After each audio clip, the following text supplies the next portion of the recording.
Now, King Adeyeye Enitan Ogunwusi is one of the most influential among the Yoruba people.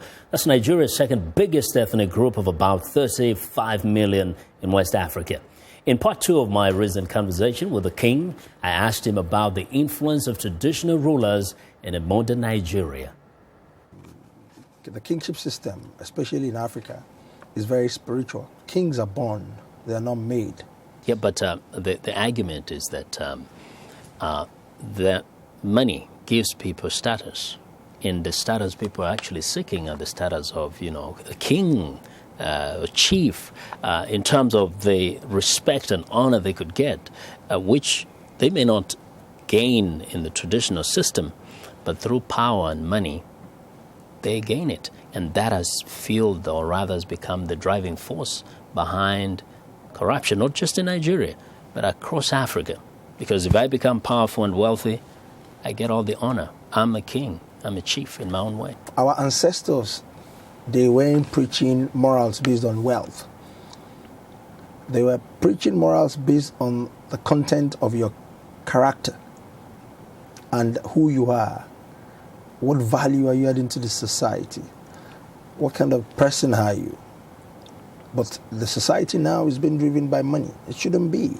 Things are not right in Africa because we have forgotten our roots. Actually, talking about that, we were very welcoming, hospitable, and that's why we got colonized. Because when the strangers came, we invited them and allowed them to stay with us for a little time.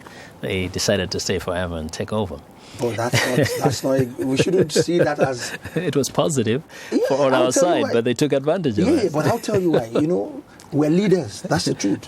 Black race was created first. And out of black race, all other race in the world emanated from it. It's been proven scientifically.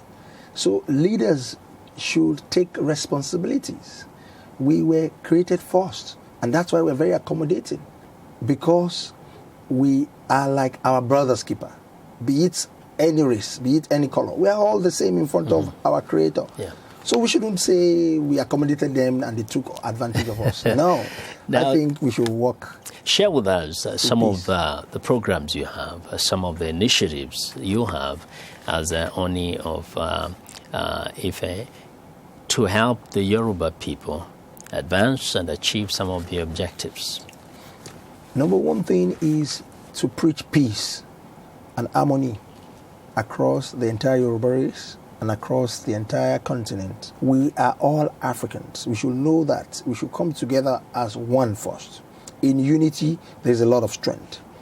After that unity as a program, which we started from our community, we've actually achieved quite a lot. There has been communal war within the community over the last 30 years. We've been able, when I came to the throne, we've been able to actually bring it to history. It's our history. No more communal wars. Then we took over all the widows, over 20,000 widows. We take care of them. Then we set up a youth empowerment program, over 300,000 youths. We have actually brought them on board for us to go back to agriculture because the entire land of Africa and the land of Ife and Yoruba land, we're blessed with beautiful arable land. And we need to go back to agriculture. Because if you look at the country, Nigeria now, our flag is green and white. And what's the meaning of that flag? Agriculture and peace. But crude oil distracted us so terribly. And you can't sustain with a monoproduct economy. So all of us, we're going back to agriculture. And another thing is tourism. Do the people of Yoruba in their entirety, especially the young people, pay some, as much attention as you would like to you? Or have they become kind of liberated from the traditional system and they feel like, they really don't need to care so much about traditional king and rulers? Well, it's a new dawn now. Yeah. The youth of the country were I'm part of them. You're still a young. Yes, I am. I feel them. I'm in the fatherly role now, but I shouldn't forget where I am coming from. That's my source. I dedicated the throne to the youth. The truth is that has actually given them more involvement in our traditional beliefs and values. Initially, they've lost hope and they've lost touch, but this time around, They are now seeing the richness of our culture, the richness of our heritage and our tradition. So it's like